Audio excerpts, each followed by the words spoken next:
거룩하신 아버지 하나님, 오늘도 믿음의 하루를 시작하게 하시니 감사를 드립니다. 오늘도 말씀 속에서 새 힘과 또 회복을 얻게 하시고 은혜의 하루가 되게 하여 주옵소서.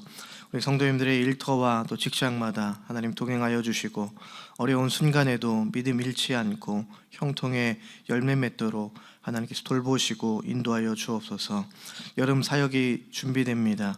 더위 속에서 교회 학교 또 학생들 교사 강건하게 하시고 하나님을 만나는 축복이 있게 하여 주옵소서.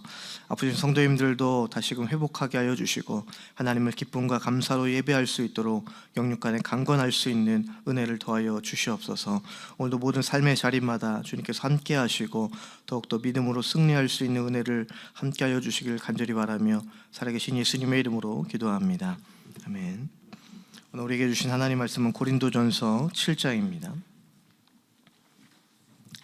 고린도전서 7장 1절에서 24절까지의 말씀입니다.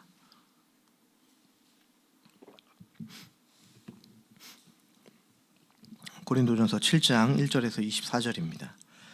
너희가 쓴 문제에 대하여 말하면 남자가 여자를 가까이 아니함이 좋으나 음행을 피하기 위하여 남자마다 자기 아내를 두고 여자마다 자기 남편을 두라.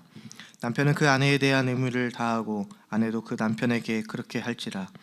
아내는 자기 몸을 주장하지 못하고 오직 그 남편이 하며 남편도 그와 같이 자기 몸을 주장하지 못하고 오직 그 아내가 하나니 서로 분방하지 말라. 다만 기도할 틈을 얻기 위하여 합의상 얼마 동안은 하되 다시 합하라. 이는 너희가 절제 못함으로 말미암아 사탄이 너희를 시험하지 못하게 하려 함이라. 그러나 내가 이 말을 함은 허락이요 명령을 아니니라. 나는 모든 사람이 나와 같기를 원하노라. 그러나 각각 하나님께 받은 자기의 은사가 있으니 이 사람은 이러하고 저 사람은 저러하니라. 내가 결혼하지 아니한 자들과 과부들에게 이르노니 나와 같이 그냥 지내는 것이 좋으니라. 만일 절제할 수 없거든 결혼하라. 정욕이 불같이 타는 것보다 결혼하는 것이 나으니라. 결혼한 자들에게 내가 명하노니 명하는 자는 내가 아니요 주시라.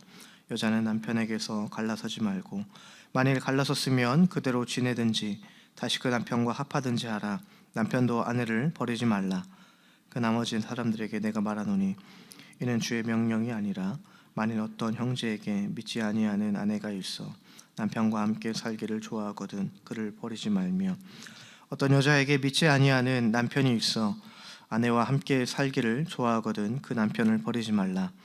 믿지 아니하는 남편이 아내로 말미암아 거룩하게 되고 믿지 아니하는 아내가 남편으로 말미암아 거룩하게 되나니 그렇지 아니하면 너희 자녀도 깨끗하지 못하리라. 그러나 이제 거룩하니라. 혹 믿지 아니하는 자가 갈리거든 갈리게 하라. 형제나 자매나 이러한 일에 구애될 것이 없느니라. 그러나 하나님은 화평 중에서 너희를 부르셨느니라. 아내된 자여 내가 남편을 구원하는지 어찌 알 수 없으며 남편된 자여 내가 내 아내를 구원하는지 어찌 알 수 있으리요. 오직 주께서 각 사람에게 나눠주신 대로 하나님이 각 사람을 부르신 그대로 행하라. 내가 모든 교회에서 이와 같이 명하노라. 할례자로서 부르심을 받은 자가 있느냐 무할례자가 되지 말며 무할례자로 부르심을 받은 자가 있느냐 할례를 받지 말라. 할례 받는 것도 아무것도 아니요 할례 받지 아니하는 것도 아무것도 아니로되 오직 하나님의 계명을 지킬 따름이니라. 각 사람은 부르심을 받은 그 부르심 그대로 지내라. 내가 종으로 있을 때에 부르심을 받았느냐 염려하지 말라. 그러나 내가 자유롭게 될 수 있거든 그것을 이용하라. 주 안에서 부르심을 받은 자는 종이라도 주께 속한 자유인이요 또 그와 같이 자유인으로 있을 때에 부르심을 받은 자는 그리스도의 종이라. 너희는 값으로 사신 것이니 사람들의 종이 되지 말라. 형제들아 너희는 각각 부르심을 받은 그대로 하나님과 함께 거하라. 아멘. 오늘도 주와 동행하는 믿음의 하루 되시길 또 주의 이름으로 축복합니다. 오늘 본문은 결혼에 대한 문제, 혼인에 대한 문제와 또 이혼, 또 거기에 따른 부르심에 대한 그런 여러 가지의 측면을 다루고 있습니다. 바울은요, 우선 독신 그리고 그 금욕이 신앙에 있어서 더 나은 길이다라는 그러한 생각을 본인은 가지고 있습니다. 결혼은 자신의 그 복음 사역에 있어서 앞으로 본인이 이제 하나님 나라에 대한 복음을 전할 때 그러한 사역에 있어서 절제하거나 포기해야 되는 것으로 이 결혼을 그렇게 여겼습니다. 더 나아가서 바울은 종말론적인 그러한 신앙인 그러한 관점에서 예수님의 재림을 철저하게 준비하고자 하는 그러한 신앙의 고백을 갖고 있었습니다. 그 결과 독신, 그리고 이 독신과 금욕이 예수님을 맞이하는 가장 영적으로 효율적인 것이다 라고 이제 바울이 여겼다라는 겁니다. 그런데 이것은 바울이 받은 은사였고요, 바울 개인의 신앙적인 그러한 신념과 그러한 고백이었습니다.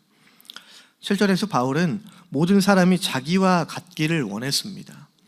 주님의 오심, 주님의 재림을 우리가 잘 준비하기를 원했습니다. 그래서 결혼, 독신 이러한 것들로부터 좀 더 자유하기를 원했다라는 거죠. 그러나 각각 받은 은사가 있음도 분명히 했습니다. 결혼도 독신도 은사에 맞는 사명처럼 여겼다라는 겁니다. 이러한 관점에서 오늘 결혼에 대해서 그렇게 교훈을 하고 있죠. 3절에서 그렇게 말씀을 합니다. 남편은 그 아내에 대한 의무를 다하고 아내도 그 남편에게 그렇게 할지라. 어떻게 보면 오늘 본문의 핵심적인 말씀이다라고 생각이 되어집니다. 남편과 아내 서로에 대한 의무를 다하라라고 전하고 있죠. 어제 말씀에서 보면 음행을 피하라 이렇게 말씀을 했습니다. 왜냐하면 일부는 금욕주의에 빠진 자들이 있기 때문입니다. 그래서 바울은요, 그런 자들에게 부부로서 배려와 책임의 관계를 잘 이루어갈 것을 오늘 권면을 하고 있습니다. 결혼을 통해 가정을 이루는 것은 고귀한 일입니다. 하나님께서 창조하시고 처음 이루신 것도 가정이기 때문이죠. 작은 천국을 이뤄가는 곳, 바로 그곳이 가정이기도 합니다. 부부가 서로를 위해서 책임과 또 그리고 그 의무를 다할 때요, 견고한 믿음 그리고 건강한 가정이 세워지는 줄로 믿습니다. 특히 고린도라는 지역 특성을 우리가 생각해 볼 때요, 고린도라는 지역은요, 아시겠지만 항구 도시입니다. 그리고 산업 그리고 무역이 번창하면서 그 도시 안에 종교적인 그러한 혼합을 많이 이루었던 지역이기도 합니다. 더불어 그 고린도 도시 안에는 신전이 특별히 많았다라는 거죠. 대표적으로 아프로디테, 사랑의 여신이라는 그 신전이 유명하기도 하죠. 그 안에서, 그 신전 안에 보면 그 매춘부들이 있어서요, 도시 전체를 성적으로 타락시키는 그러한 역할들을 하기도 했다라는 겁니다. 물론 고린도 교회 내에도 이러한 영향들을 많이 미치게 됩니다. 그래서 바울은요, 고린도전서 5장 1절에서 보면요, 너희 중에 심지어 음행이 있다 함을 들었다라는 그러한 바울의 편지의 고백도 우리가 보게 됩니다. 당시 고린도 지역에서 유행하는 말로 코린티아 조마이라는 말이 있었습니다. 이것은 고린도인이 되다라는 말인데, 성적으로 부도덕하고 방탕한 사람을 가리켜서 코린티아 조마이라고 이렇게 이름하기도 했다라는 거예요. 이런 배경으로 인해서요, 바울은 세상의 음행에 맞서서 극단의 금욕이 아니라 하나님이 세우신 부부의 관계와 가정을 우리 그리스도인들이 건강히 세워가야 된다라고 권면을 하고 있는 겁니다. 도시 전체가 음행에 빠진, 음행에 흔들리는 그러한 분위기와 풍조 가운데 우리 믿음의 그리스도인들은 부부의 관계부터 건강히 세워가고 또 가정을 믿음으로 세워가기를 권면을 하고 있다라는 겁니다. 오늘도 우리가 살아가는 이 시대도요, 사실 고린도 도시 못지않은 오늘날의 풍조 가운데 살아가고 있습니다. 그래서 우리는 이러한 시대에 맞서서요, 하나님이 주신 배우자와 또 가정을 더욱 사랑하고 섬기는 우리가 될 수 있기를 간절히 바랍니다. 오늘 본문 마지막 단락에 보면요, 이제 부르심에 대한 말씀을 또 권면을 하고 있죠. 핵심은 부르신 자리에서 억지로 신분과 또 역할의 변화를 꾀하지 말고 그대로 머물러 살라, 이렇게 권면을 하고 있습니다. 노예제도가 있던 시절 백인들은 이 구절을 가지고요, 근거로 흑인 노예들이 부당한 상태에 그냥 머물러 있게 했습니다. 이 역시 고린도 교회의 상황과 맥락을 우리가 이해해야 합니다. 그 당시에 신분 변화가 불가능했던 어떤 상황적인 그런 한계를 고려해야 했다라는 거예요. 어떤 신분 상태에서 믿음을 얻었든지 그리스도인이 되었다면 성도들은 그 모습 그대로 그리스도의 소유가 되었다라는 겁니다. 하나님의 것이 되었다라는 것이죠. 어떤 세속 사회가 지정한, 세상이 지정한 그러한 신분 제도는 교회 안에서는 큰 의미가 없다라고 말씀을 하고 있습니다. 결국 부르심을 받은 자들이 내세울 유일한 정체성은요, 바로 예수 그리스도다라는 것입니다. 그리스도 안에서 하나이고 그리스도 안에서 우리는 모두 다 주님의 자녀임을 우리에게 말씀을 하고 있습니다. 19절에서 그렇게 이야기하죠. 할례 받는 것도 아무것도 아니요 할례 받지 아니하는 것도 아무것도 아니로되 오직 하나님의 계명을 따름이니라. 할례를 받았든 받지 않았든 그리스도인이 되었다면, 예수 그리스도를 인정하고 또 소유하게 되었다면 그것은 분명 하나님의 자녀로 부르심을 받았기 때문에 중요한 것은 하나님의 말씀을 따르고 지키는 것이 중요하다 우리에게 말씀합니다. 오직 은혜로서 부르심을 받은 자들이 그리스도인임을 우리에게 말씀하고 있습니다. 우리는 사회적 조건으로 부르심을 받지 않았습니다. 이 자리에 있는 우리 모두도 다 그저 은혜로 바로 부르심을 받았다라는 거죠. 각자의 자리와 모양은 다르지만요, 하나의 목적과 하나의 사명을 위해서 우리가 부르심을 받은 줄로 믿습니다. 그래서 교회 공동체 안에서는 누가 높고 누가 낮음은 전혀 의미가 없다라는 거예요.